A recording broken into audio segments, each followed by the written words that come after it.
Înregistrează, vin la tine și gata. Da, hai că înregistrează. Mă bucur. Da. Nu știu dacă au fost bune comentariile mele, dar mi-a plăcut videoclipul de aseară. Ai spus exact ce trebuie. Mi-ai zis la un moment dat așa pe lângă, parcă nu, ai zis că da, ai spus aproape ce trebuie, deci ce-am sesizat eu la tine în ultima perioadă și bineînțeles, apropo de blackout-ul ăsta și chiar apropo de live-ul de ieri. Vreau să-ți spun că ca tine mai este o tipă tot așa, nu ne Nu văzută. vede. Vede, Da. e profesoară, dar vreau să zic că este tot așa un caracter de genul ăsta. Deci, gen, m-a împins de vreo 2 ori, da, tot așa, că să spun la lume că lumea nu înțelege, că uite așa. A făcut niște greșeli pe care și le-a recunoscut chiar pe pagină la mine, că când era cu votarea lui Călin Georgescu, atunci când era febra cu votarea. Deci tot așa a tras prin ce a scris acolo și a vrut să spună că vezi, dragă Doamne, eu nu știu să explic și nu le explic cum trebuie la lume și i-au dat vreo 35 de like-uri la comentariul respectiv. Bun. Bineînțeles că mi-a antrenat toată lumea pe pagină și pe ea pe care i-a antrenat pe pagină nu erau în niciun caz La un nivel. exact. Nu erau la un nivel la care să înțeleagă de ce să nu voteze. Deci erau la nivelul ei de agitație și de că vezi, dragă Doamne, trebuie să facem o grămadă și așa. O frântură, să zic așa, din vibrația asta, am perceput-o și la tine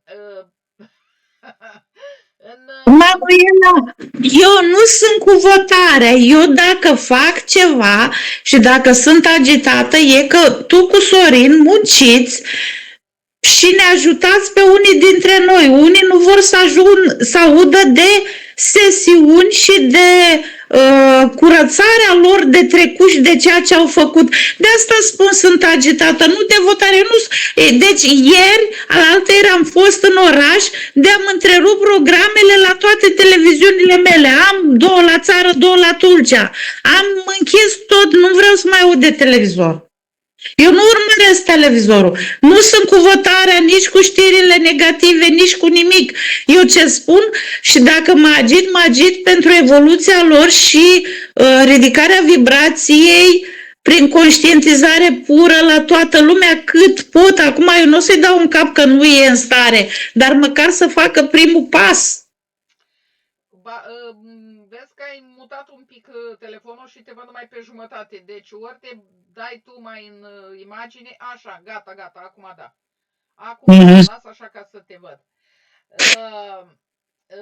Draga mea, eu știu că sunteți cu inima pentru că ați trecut prin mâinile noastre și știți bine ce putem să facem și cum putem să ajutăm cu informațiile noastre.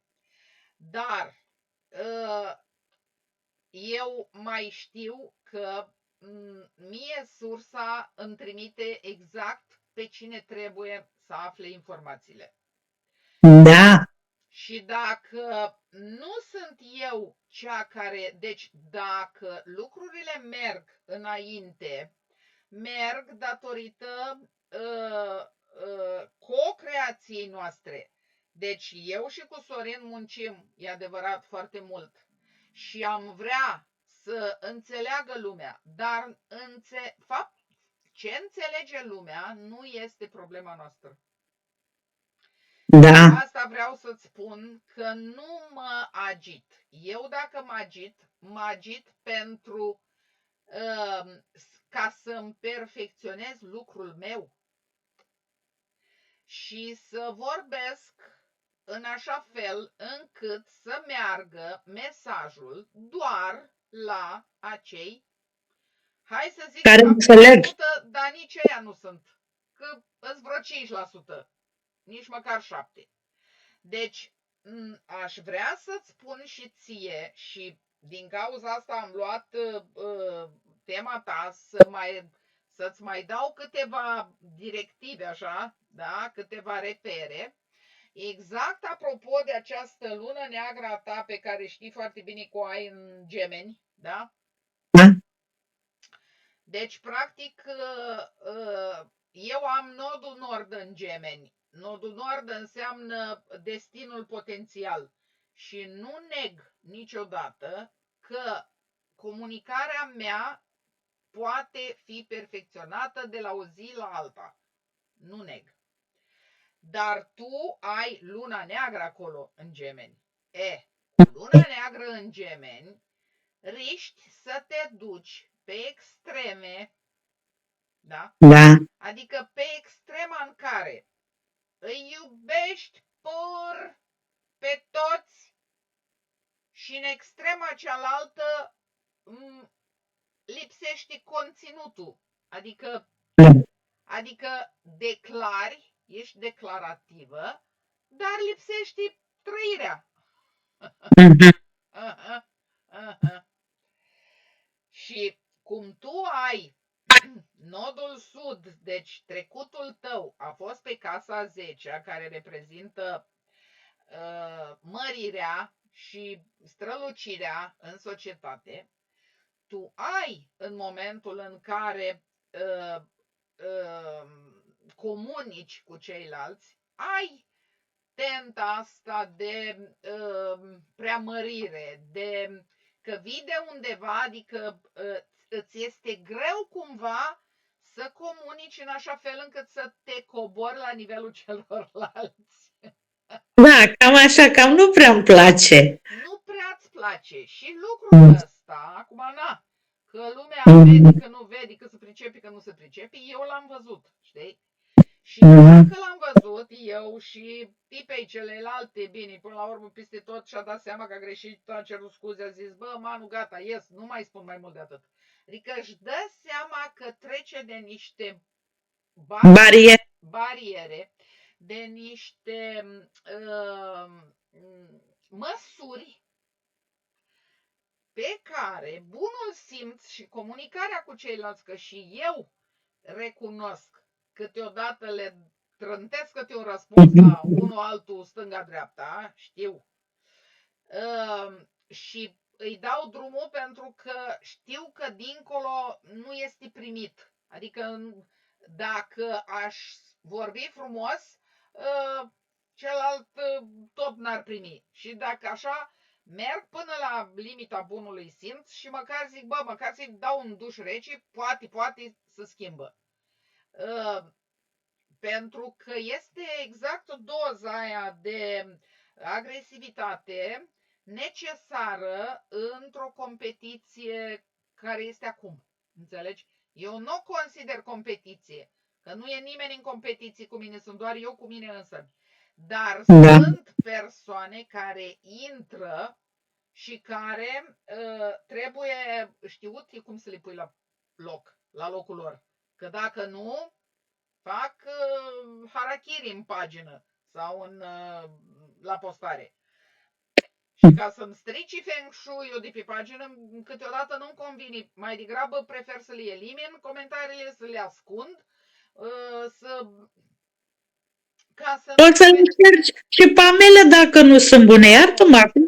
Stai liniștită, eu vorbeam, nu, bine, ale tale sunt în limitele normale, dar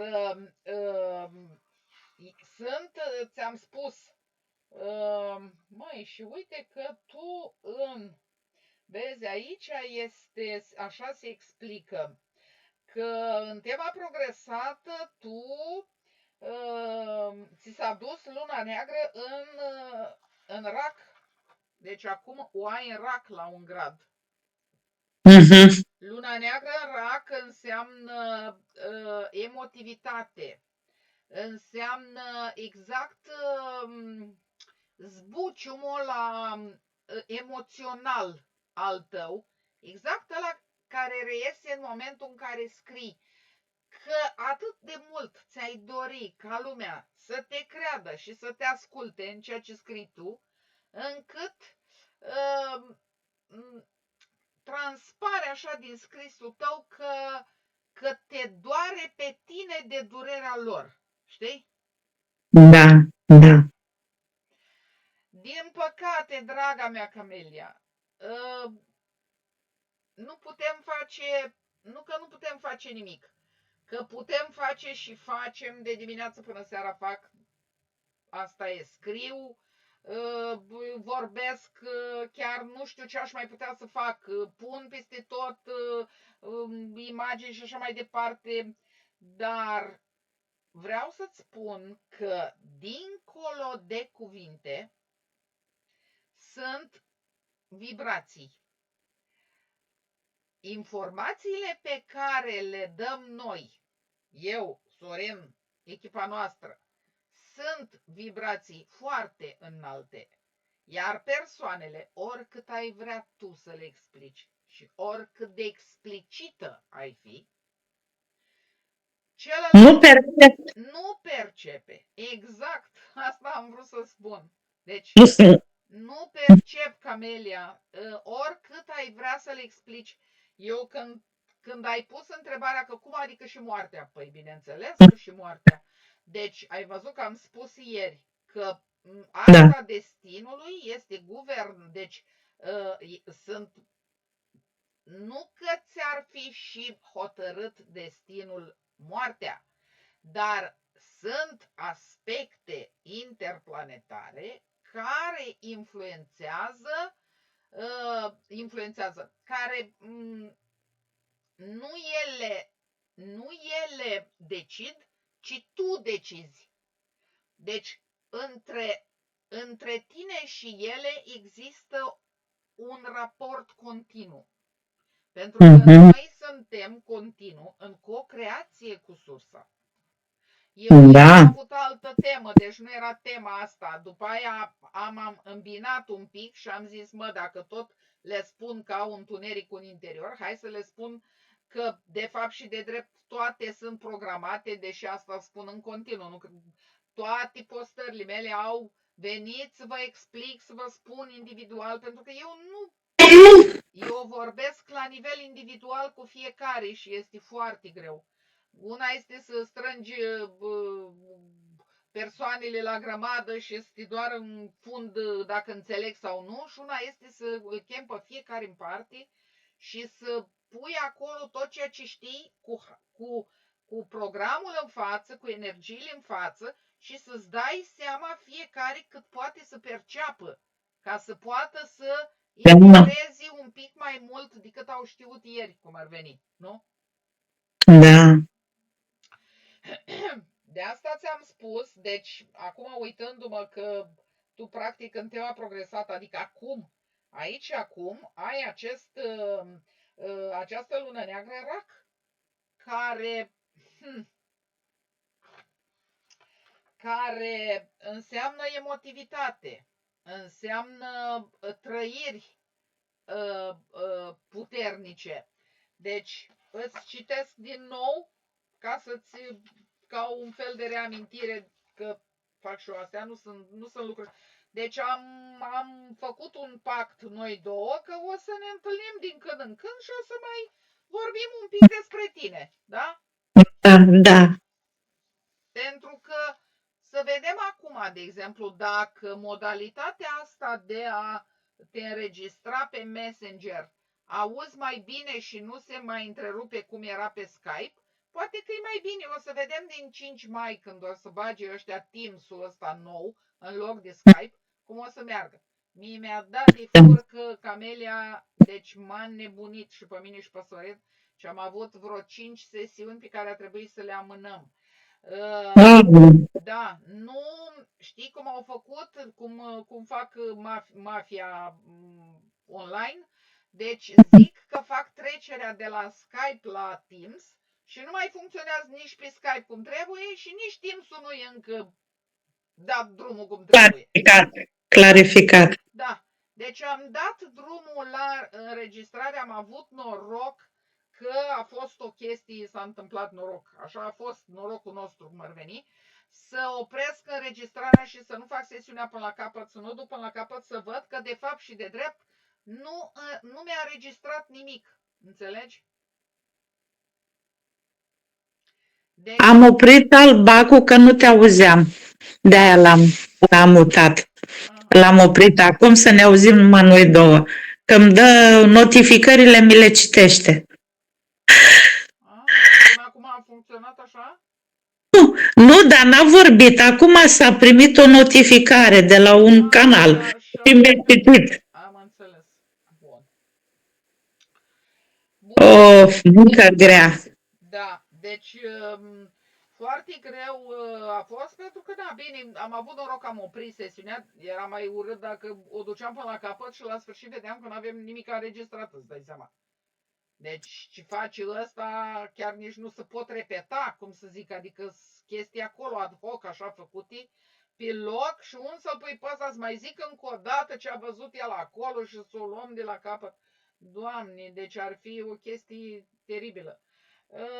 Oricum am vrut să spun că ne bruiază tare de tot, adică ne-a bruiat într-adevăr cu trecerea asta și na, în continuu. Și uită-te și tu cu blackout-urile astea și cu ce vor să facă. Mai zicea una că stai să vezi că vei ajunge și în Italia și atunci i-am zis, hai, stop, nu mai ajunge și aici. Lasă, nu mai faci tu programele. Da. Da. Deci vreau să-ți spun, apropo de luna ta neagră în rac, care ne spune așa, uite, astea sunt aspectele acum. Zice, o mare bine, aici vorbește despre, bineînțeles, luna neagră este partea de, ai văzut că peste tot am făcut postările cu blackout-ul ăsta, apropo de întunericul ăsta din noi. Asta este oglinda întunericului din noi. Este această lună neagră care, tu știi povestea, acum nu stau să-ți o spun, dar am să te rog să te uiți pe net, după ce vorbim în seara asta, să cauți luna neagră sau Lilith, da? Da. Dar unde scriu pe www sau pe Google intru? Da, iubita, dacă scrii titlul ca și cum cauți orice, cauți luna neagră sau Lilith. Neagră. Și ai să vezi că îți spune mitologia, deci povestea din mitologie, prima soție a lui Adam, cum a fost aruncată din rai și din ce cauză. Citește. Am citit, un pic am citit, dar nu până la capăt. Da, citește până la capăt să vezi. Da. Spune, eu pot să spun de exemplu de aici, că termenul de Lilith apare în Zohar, cartea de căpătâi a cabalei tradiționale. Conform acestei lucrări, Lilith a fost prima soție a lui Adam,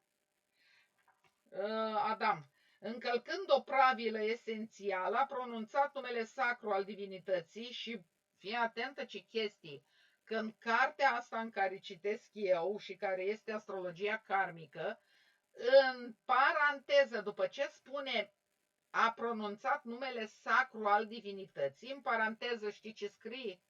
Yahweh. Wow! Deci, da, deci cartea asta, îți dai seama ce fel, pe cine au considerat ei în carte divinitatea? Yahweh, fapt care a dus la izgonirea ei din rai. Lilith a fost retrogradată în sfera influențelor negative, deci prima soție a lui Adam, da? Deci femeia și bărbatul, partea feminină cum ar veni, da? Deci da. Yahweh, numele sacru al divinității și în paranteză scrie Yahweh. Deci îți dai seama cum au considerat ăștia, zice bine, fapt care a dus la izgonirea din rai. Lilith a fost retrogradată în sfera influențelor negative și de atunci ea influențează psihicul oamenilor, sancționând drastic toate greșelile lor. Manifestarea ei se realizează pe coordonatele subtile ale psihicului și reușește să modeleze comportamentul uman prin impulsurile negative pe care le trimite la nivel erotic. Și dacă noi stăm să ne gândim exact la chestia asta, că practic noi asta spunem în sesiuni, că entitățile, în primul și în primul rând, te prinde pe corpul mental și pe energia sexuală, care este cea mai importantă, nu? Energie din corp. Deci, la nivel erotic, cum toată lumea a fost separată în conștiință și la nivel erotic, practic, lumea a separat sexul de spiritualitate, că am mai vorbit și altă dată, am mai făcut live-uri cu tema asta, da? Deci, practic, a rămas numai plăcerea aia animalică, înțelegi? Și atunci spune aici în carte că Yahweh, deci ei zic numele sacru al divinității. Păi asta e divinitatea, Yahweh? Nu. Deci fii atentă. Deci de atunci Lilith, deci femeia lui Adam, da? Deci a fost aruncată din rai, cum ar veni, da? Din creație. Și de atunci, fiind retrogradată, ea influențează negativ psihicul. Și exact asta fac entitățile. Da. Da?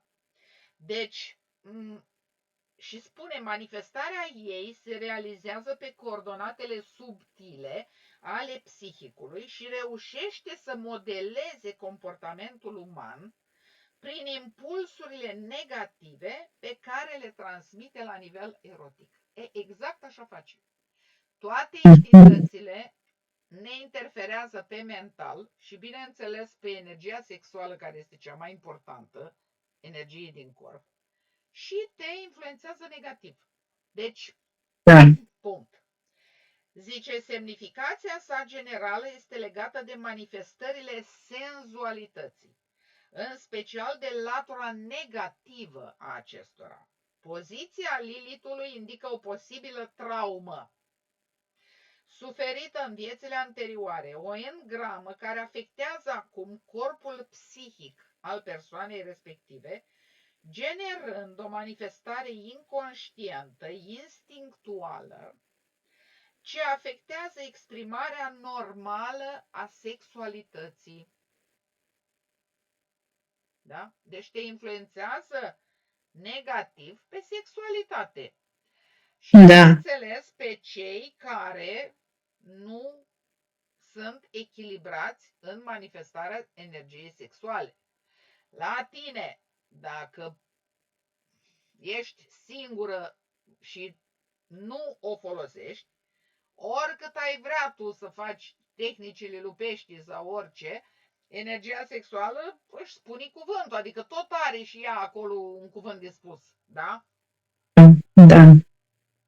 Zice așa, din cauza, uite, și aici vezi că eu de-aia fac și eu de-aia mă face doina mereu asumata, frumoasa și asumata mea, mai îmi zice mie o tipă tot timpul. Zice, pentru că eu mi-asum chestiile astea, pentru că, uite, în carte spune, din cauza particularității sale negative, mulți astrologi se feresc de prezentarea acestor aspecte, deoarece ele sunt greu de suportat și acceptat de către nativul căruia îi se alcătuiește horoscopul. În cadrul raporturilor unghiulare cu planetele se iau în calcul doar cele negative, careul, opoziția și uneori conjuncția, acestea fiind cele care își manifestă puternic influența.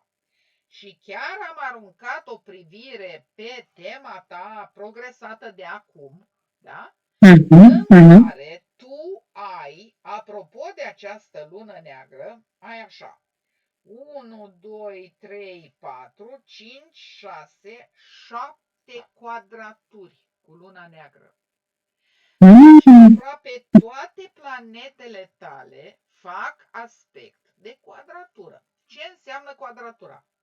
Quadratura este mai rea decât opoziția. La opoziție avem 180 de grade, da? Două energii egale și de sens contrar, care fac o orizontală, da? Știi tu? Da, cum da, o forță trage în dreapta și una trage în stânga, da?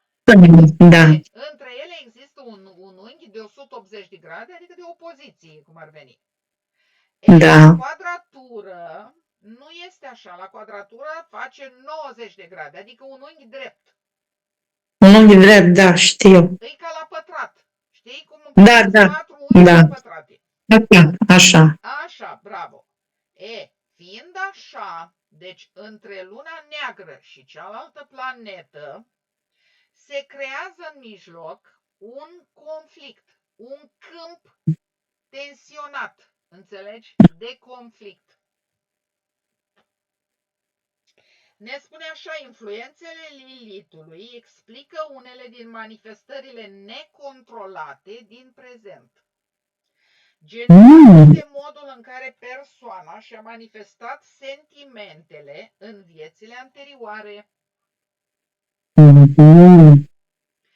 Acest tip de informații își au izvorul în subconștientul persoanei. Exact ceea ce facem noi când scoate Sorin din memoria universală, din subconștientul persoanei, lucruri care nu se cunosc. Da? Așa cum a fost la tine magia și toate celea.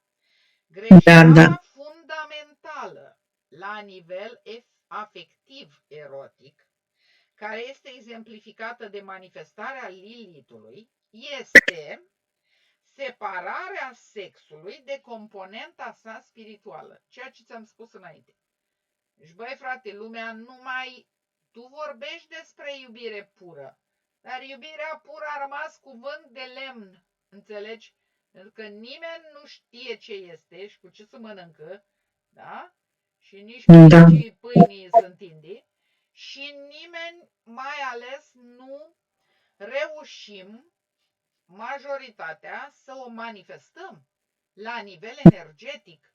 Pentru că, de exemplu, când vine lumea la sesiune, Sorin, ai văzut, pe mine mă mai înghesui curiozitatea să mai întreb, păi el trebuie să răspundă, să uită și spune dacă persoana respectivă iubește pe persoana, pe soțul din prezent sau pe copil sau pe... Știi că eu mai întreb în sesiuni care este relația acum și el ne spune, păi acum este o colaborare, păi acum sunt împreună doar pentru că au o casă, sunt împreună, înțelegi? Adică ciuciu iubire, exact aia despre care tu tot scrii întotdeauna în textele tale. Textele tale sunt bune, dar, Camelia, cine știe să iubească? Că noi pentru asta am venit și pentru asta lucrăm acum. Să învățăm să ne reamintim iubirea. Adică exact iubirea aia pură, da? Dar atât timp cât lumea este conectată cu Yahweh, cu divinitatea în paranteză Yahweh, m-am șocat când am citit în carte. Zic, uite băi, cum scriu ăștia, numele sacru al divinității. Deci fac și eu, știi cum e vorba aia, că numele prostului adevăr grește, știi? Ăsta care a scris cartea a scris adevărul, adică practic lumea pe Yahweh îl slujește, nu slujește divinitatea. Eu am spus, până nu o să ajungem să fie pace, să ne iubim și să trăim în armonie, departe de blocajele sociale care ne sunt impuse, așa, din an în an, scornite și așa, până când nu o să le mai acceptăm pe alea și o să începem un pic să ne iubim și să ne luminăm la minte, până atunci nu se va rezolva nimic. Și să ne unim. Da, Camelia, dar în primul și în primul rând, omul, ca să se poată uni și să se poată iubi pe sine, vezi tu, aici este marea enigma tuturor. Că lumea nu știe să se iubească pe sine, pe el, pentru că noi în 26.000 de ani ăștia am fost exact așa cum ai spus tu, artificial modificați, coborâți continuu, ștearsă memoria. Păi cum vrei să mai știi, frate? Înțelegi? Da. Chiar am vrut, zic, să fac în seara asta, dar mai las așa că foarte greu să mișcă lumea. Deci mă mișc și eu după cum se mișcă lumea, nu după ritmul meu. Cam o dată la 2 zile trebuie să fac. Eu ziceam că în fiecare zi am să fac. Că merge foarte bine. Chiar am observat foarte multă lume vine și întreabă și vorbește și spune, băi, și că mi-a intrat așa video tău, știi, am făcut bine când am zis eu la început că am să fiu ca Cezar, știi? Ca pătrunjelul care peste tot. Păi, să știi că le rămâne, măi, este imposibil acum, eu nu cred, de situația în care suntem noi, automat, dar totuși universul și puterea divină, co-creația, lucrează și ne ajută. Ne împinge, vine câte o idee, câte o țepușă de aia în ureche după videoclipul tău. Tot ne trezim, mă, tot se mișcă ceva, asta vreau să se întâmple. Da. Știu, iubita mea, dar eu vreau să îți spun. Vreau să le spun că nu văd, nu pot să citesc, nu pot. Deci, informațiile le primesc din univers. Cum? Că nu pot fi izolată, nu pot fi abandonată. Dacă am ales calea aceasta, voi merge mai departe, dar nici mie nu mi-a fost ușor să fie în comă 2 săptămâni. Din 2012 eram ca nebuna, ca turbată, și la muncă, și bolnav, și masaj, și toate alea. Din 2012 am început să vizualizez altfel, am început să primesc alte informații, deci asta în noi se schimbă, degeaba vă scriu eu toate alea, că și tu și noi și toți, că ei nu înțeleg, ei trebuie să simtă în ei, mai întâi în ei să curețe. Exact, și mâine exact asta am să fac live-ul de mâine, pentru că chiar mi-am scris astăzi. Apropo de tine și de discuții și de comentariile tale, deci cumva, într-adevăr, mi-ai dat și mie un impuls și mi-am dat seama că trebuie să le spun la lume, să înțeleagă, și de asta te-am și foarte frumos alegat, că n-a fost să fie aseară, a fost să fie seara asta, pentru ca să văd toate lucrurile astea și să vorbim și să-ți spun că această dorință pe care tu o ai, vezi, am mai avut, de exemplu, la sesiune, nu știu dacă ai ascultat sesiunea cu o tipă care instaurase dictatura binelui. Deci, frate, noi acest bine nu-l putem impune la lume.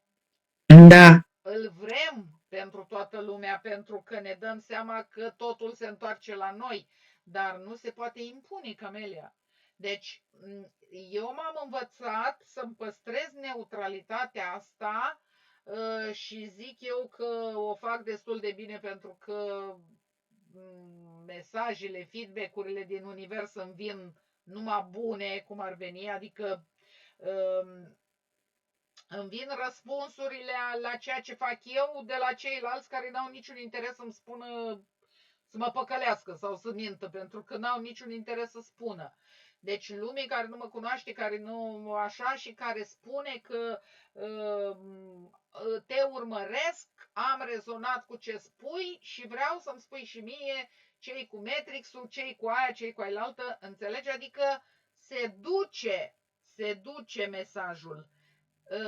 Vibrația se duce, se perpetuează și ajunge acolo unde trebuie. Doar că asta vreau să spun, chiar mâine am să vorbesc în live chestia asta, că ăștia la care se duc, deci eu tot timpul scriu să vină lumea și sunt disponibilă și las telefonul și sunați-mă și ne întâlnim și nu pot acum, mai încolo, nu pot azi, pot mâine, dar eu în același timp sunt conștientă că nu eu aleg și nu eu atrag, pentru că sunt un instrument prin care lucrează sursa. Adică tot sursa este cea care îmi trimite, știe pe cine să trimită la mine ca să se închidă cercul. Înțelegi? Aoleu, aoleu, Manuela, cum de m-ai acceptat tu să faci sesiunea când te-am sunat și când ai intrat pe astrograma mea și pe toate alea, m-ai întrebat, zice, Doamne, cum ți-a părut atunci? Uite, un an se face pe 12 mai. N-ai văzut? Vai, ce suflet mare ești, ce... Oh, n-am cuvinte. Așa, fără nicio asta, ai zis că îmi faci sesiune. Păi da, pentru că eu pentru cazurile astea așa sunt foarte... Dar și Sorin, să știi că mai zice din când în când, băi, mai sunt care așa, care nu pot și așa, zice, le facem, adică promite, le spune. Am avut unul care bea foarte mult și care îmi scrie tot timpul, cred că ai văzut tu comentarii cu doamna mea scumpă și doamna mea scumpă. Da, I-am făcut dracul, dar nu știu în ce măsură. Văd că totuși nu mai este așa, văd că postează, văd că... Deci, după mine este o schimbare. Aștept să-mi scrie dacă o să vrea. Dacă nu, asta este. Ce să mai... Da. Oricum, uite ce spune aici, da? Zice că trebuie să redăm actului sexual dimensiunea sa spirituală și să renunțăm la justificarea sa doar prin instincte animalice. Deci aici, știi, numai ăia care o fac numai de plăcere. Oricum, zice, aceasta este cheia de rezolvare a tuturor manifestărilor negative ale Lilithului. Oricât de dure ar fi influențele Lilithului, ele pot fi schimbate, vezi, după ce sunt cunoscute și analizate în funcție de decizia și voința persoanei în cauză. Deci nimic nu este implacabil, totul se învață, totul se corectează, totul este ok. Și acum, dacă tot suntem la punctul ăsta, deci vreau să-ți receptesc luna neagră ta în rac, da? Care ne spune, indică o mare voluptate care poate ieși la iveală încă de la o vârstă fragedă. Bine, tu nu ai fost rac în tema natală, ești rac, ești ascendent în rac în tema progresată. O să vorbim odată, am să-ți vorbesc și despre ascendentul ăsta, da? Deocamdată, hai să facem asta în seara asta. Zice așa, nativul posedă imaginație, sensibilitate, delicatețe, toate puse în slujba exprimării sentimentelor, amplificând sfera trăirilor erotice. Acum, asta este. Persoana trăiește adeseori în și din amintirile fostelor sale iubiri. Are tendințe spre... Bine, asta nu. Și acum, deci asta este explicația la luna ta neagră în rac, da? Deci, imaginație, sensibilitate. Bun, luna ta neagră în tema progresată este în casa 6-a, care ne spune așa, indică boli ale aparatului genital. Eu nu mai mi-aduc aminte dacă tu la scanare, la sesiune aveai ceva? Nu aveam. Numai pe tiroidă mi-a apărut și Sorin a zis pe ficat, dar a lucrat. A întrebat dacă îmi plac dulciurile. Îmi plac, dar foarte puțin. Adică când vreau dulce, vreau, dar nu beau băuturi și nu mănânc pâine. Și nu-mi plac dulciurile cu făină, ci numai ciocolata. Da, deci chestia cu tiroida este același lucru, Camelia, pentru că Taurul cu Scorpionul fac parte din aceeași axă. Taurul este gâtul și Scorpionul sunt organele genitale. Deci dacă nu ai avut la organii genitale, ai avut la gât, care este chakra comunicării, unde tu ai avut luna neagră în tema natală, în Gemeni, da? Deci Vishuddha este chakra comunicării, deci e clar că nu a fost echilibru. Nu mai știu acum cât a lucrat sau cum, tu te simți bine, nu? Da. Zice așa, indică boli ale aparatului genital sau de natură ciudată. Persoana poate suferi de unele disfuncționalități genetice. Nu știu, ai disfuncționalități genetice ceva? Nu știu. Decât cu ochii. Dar nu știu, nu e genetic. Asta e cu magia. Da. Cu ochii. Păi tot genetic a fost, că doar a fost pe arbările vostru genealogic magia. Dar, da, disfuncționalități așa. Și vorbește despre locul de muncă, dar la tine situația este mai particulară.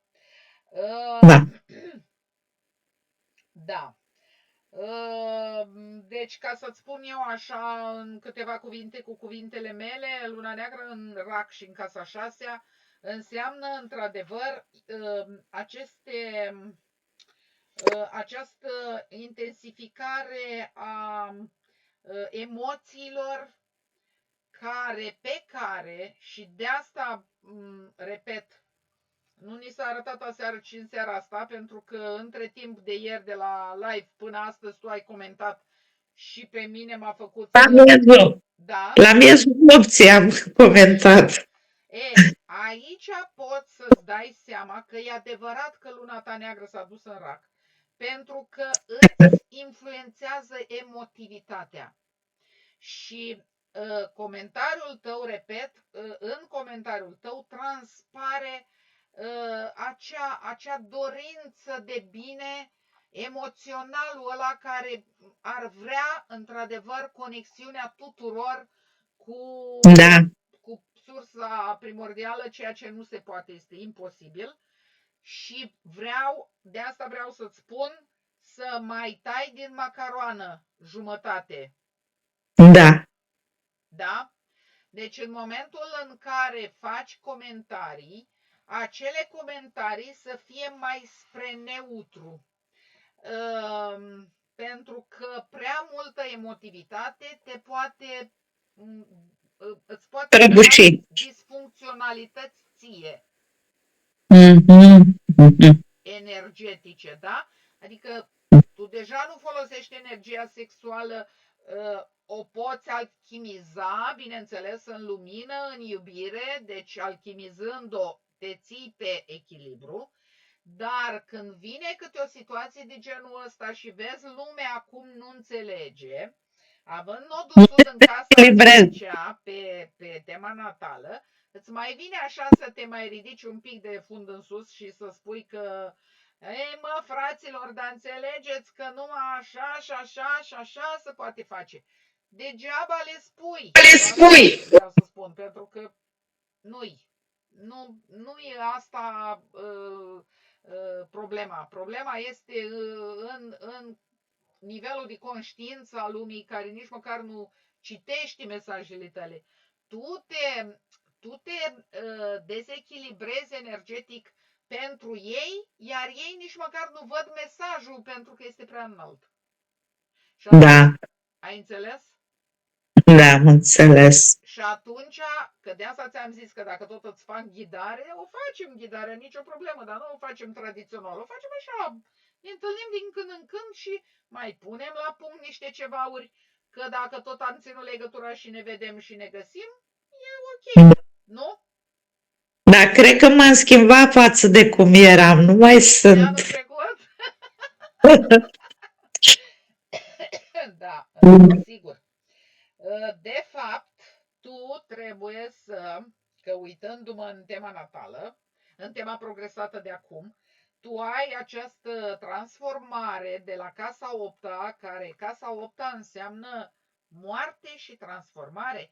Adică tu, practic, de anul trecut până acum, ar trebui să nu te mai recunoști. Să știi că așa e, numai bucurie am în suflet și în ăsta, detașându-mă de problemele celorlalți, de a fi eu cu mine și de a analiza așa. Înainte nu percepeam așa sau la acest nivel. De asta spun, văd schimbarea, dar nu știu să o defin, nu știu să mă exprim. Uite, o definim în seara asta noi amândouă împreună. Deci, practic, asta este explicația, pentru că în tema progresată acum ai nodul sud în 8, nodul nord în 2. Nodul nord în berbec și în casa a doua înseamnă o personalitate în care tu să-ți recunoști valoarea ta. Deci, ai transformat cea care ai fost într-o valoare intrinsecă a ta. Deci, altădată nu știai că tu ești valoarea de fapt și de drept în toate. Și că de la tine pornește totul. Acum știi. Ce să zic, Manuela, m-a schimbat mult. Ce era anul trecut curtea mea? Vorbesc numai la casă făceam curat tot timpul. Și sâmbătă, acum 2 săptămâni, am făcut o curățenie aici afară, dar în curte, să am un solar, halva pământul. Anul trecut era numai iarbă și roșii. Anul ăsta e pământ, fără nicio buruiană, fără curtea pusă la punct, nu știu, așa a fost, s-au schimbat, nu știu, parcă axa s-a schimbat în bine un pic mai sus, cum merge așa în spirală, un pic mai sus decât eram anul trecut sau cât conștientizam, la ce nivel eram de conștientizare anul trecut, nu știu, nu pot să mă exprim. Mă bucur să aud, așa este. Așa este. Deci eu îți pot confirma. Iar această, dacă stăm bine să ne gândim, uite, și Chironul, care este vindecătorul tău, îl ai în berbec și în casa a doua. Deci tot asta înseamnă. Acea doză, deci și tu și eu, mergem pe acea doză de agresivitate justă, încât să-i tragem de mânecă un pic pe ceilalți și să fim competitivi cu cei care sunt duri sau nemiloși sau fac comentarii aiurea sau nu știu ce. Adică îți trebuie un pic de să-l pui la punct pe omul pe X sau pe Y. Că nu poți așa să te lași și să treacă toate preșurile peste tine. Nu merge nici așa. Da. Deci, într-adevăr, valoarea, ți-ai câștigat valoarea. Da, așa e. Asta a fost schimbarea. Bun, aș vrea să-ți citesc, mai poți? Mai reziști? Da, cum să nu? Am abia un gât de apă și spune că eu ascult. Bea liniștită, că-ți spun după aia.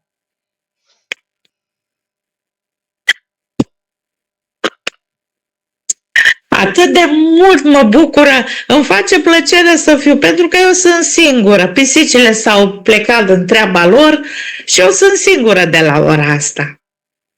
Adică numai eu cu mine și așa de mă bucură sau nu pot să zic că îmi face plăcere. E ceva care mă ajută să mă destind și să vibrez în continuare. Cum se cheamă? Nu știu să zic. Da. Vreau să-ți mai dau în seara asta, să vorbim, să ți le spun, aspectele astea ale lunii negre cu toate planetele cu care fac la tine quadratură, o singură opoziție ai. Deci, practic, toate aspectele sunt în risc de dezechilibru energetic. Deci, tu, practic, ele te pot băga în riscul ăsta. Pentru că planetele sunt impersonale. Ele nu au niciun fel de influență. Adică ele influențează pe toată lumea la fel. Dar suntem noi cei care guvernăm aceste influențe. Dacă nu știm să le controlăm și le lăsăm să se manifeste, riști disfuncționalități. De asta am zis dezechilibru. Da? Că ți-a intrat iar ceva. Da, numai puțin. Dar n-am solbecul deschis și nu cred că pot să fac ceva. Ia, mă mai auzi? Da. Gata. Gata, ai făcut. Ce-am făcut? L-am oprit. Nu știu, Păi, Nu știu, păi, ai zis că nu știi dacă... Da. Da, s-a oprit, nu mai sună. Nu mai sună, dar nu știu dacă stai să văd dacă nu, e ok. Că înainte vorbeam cu dublură, dar acum nu mai. Da, e perfect.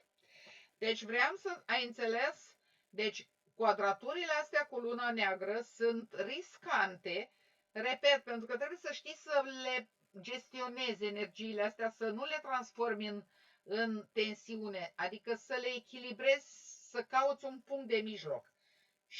Da, și am observat Da. și o să fiu atentă. Așa, deci să fii atentă, eu ți le spun acum pe fiecare în parte și îți spun cum se manifestă dacă nu controlezi cum trebuie. Deci, practic, ce spun eu aici, tu nu trebuie să manifesti. Da? Da. Deci, avem odată Venusul, care face quadratură cu luna neagră și care ne spune așa: refuzul propriei condiții feminine. Bine, aici la tine iarăși un caz foarte particular, adică vrea să spună gen să nu-ți refuzi nimic din ceea ce trebuie să facă o femeie. Dar tu nu ai partener, ca să zic așa, deci e clar că nu... Da. Da, da. Da? Deci spun pentru ambele sexe, am să-ți citesc unde spune în general, refuzul inconștient de a iubi, blocaj afectiv, sentimental și sexual. Deci, tu dacă iubești firul ierbii, natura, totul, poți să alchimizezi această energie, să nu ajungi la niciun fel de tip de blocaj. Vai, cât, mai ales seara, e un parfum în curte, stau pe scara de la prispă și mă umplu, cum se cheamă, mă satur de a adulmeca acea aromă din natură, dată de flori, de pom, de ce este, de iarbă, e un parfum care mă îmbată, e ceva super. Deci, apropo de Venus, asta este, da? Deci această iubire să nu o pierzi niciodată. Este vorba de Marte după aia, care din nou aici ne atenționează că este vorba, că indică dacă este folosită energia disarmonic, disfuncționalități ale tiroidei, da?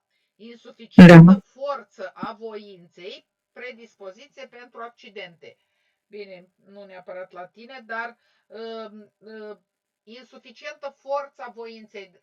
Deci, și dacă ai prea multă voință, și dacă n-ai deloc, tot aiurea este, da? Deci să fie ceva pe mijloc, ok? Pentru că Marte este planeta energiei, deci cum îți folosești tu energia.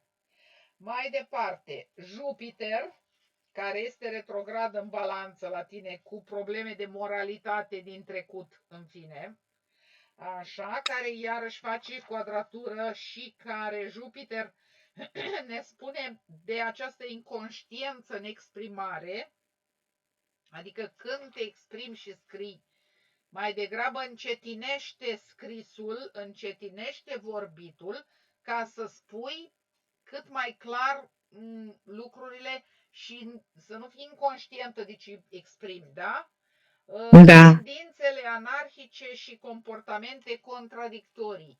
Adică să nu ajungi una să spui și alta să faci, una să vrei și alta să iasă, ceva de genul ăsta. Știi? Da, da, da. Da. După aia avem Saturnul, care ne spune tendință inconștientă spre izolare și autodistrugere, crize psihice, depresii nervoase, sentimente de frustrare, scrupule excesive. Ai ceva din toate astea? Deci să fii atentă. Să fii atentă. Da. Așa. Uranusul, quadratură, care indică lipsa simțului oportunității. Deci aici fii atentă dacă este cazul să scrii ceva undeva sau să spui ceva undeva. Dacă nu, mai bine taci. Da. Știi? Că există posibilitatea să te bagi undeva unde nu e ok. Sau într-o discuție undeva la pe stradă sau între cunoștințe sau aici, colo, unde. Deci, dacă intuiția ta îți spune să taci, mai bine taci. Știi? Da, da. Așa. Care ar mai fi la Uranus? Da, ar fi reacții exagerate la emoții. Deci aici să ai grijă că Uranusul te scoate un pic din echilibru, tot timpul te provoacă, să te enervezi de una, de alta, de aia, de ailaltă și tu, mai ales cu luna neagră în Rac acum, să fac și eu, să explodezi, cum ar veni. Deci să strângi cât să strângi și la un moment dat să explodezi. Deci ar fi mai bine să nu ajungi la momente de astea de extreme. Să fiu vulcanică. Da, da. Impulsivitate, capriciozitate cu explozii agresive de mare violență. Deci nimic din toate, da? Da. Mai departe avem Neptun în opoziție cu luna neagră, care ne spune despre neclaritate în gândire și confuzie mentală. Și Pluto, care ne spune despre tendință spre minciună, simulare, trădare, tendințe sadice, destructive și autodestructive, persoanei lipsindu-i sentimentul vinovăției. Toate și la toate să fii atentă că sunt în tema ta progresată și sunt potențiale creatoare de karmă. Da? Aspectele astea care ți le-am zis. Okay? Aoleu, da. Bun. Întrerup înregistrarea, stai acolo liniștită. Da. Așa.